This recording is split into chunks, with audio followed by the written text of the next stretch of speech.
Mga kapatid, hindi natin mapipigilan ang pagdating ng mga bagyo o problema sa ating buhay.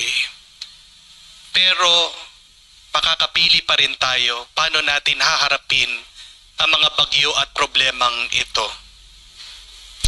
Pag mong iisipin na ikaw ay masasawi dyan sa iyong problema, hayaan mo lang na dumaan ang problemang yan, ang bagyong yan, at hayaan mo na manatili ang Diyos sa iyong puso para maging payapa ka. Dahil pag payapa ang iyong kalooban, payapa ang iyong kapaligiran.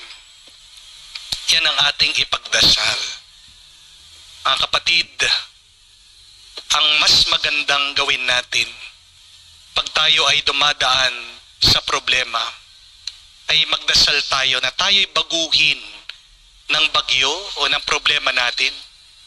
Hindi king malala ang ating pagkatao, kung hindi gamitin natin ang bagyong yan, ang problemang yan, para tayo ay mas maging mabuti, mas maging banal, mas maging kamukha ng Diyos. We can never change the storms in our life, but we can change ourselves. Tanong natin sa ating sarili, anong nangyayari sa akin sa gitna ng aking problema? Ako ba ay nagiging grabe?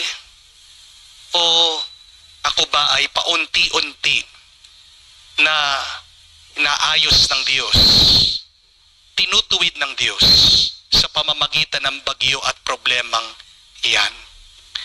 Kung ikaw ay nagiging malala, magdasal ka pa. Kung ikaw ay paunti-unti na bumubuti, magpasalamat ka, pero huwag ka maging kampante, palagi ka magpatulong pa rin sa Diyos. Dahil ang buhay na tunay na pinagpala ay ang malapit at nakakapit sa Diyos.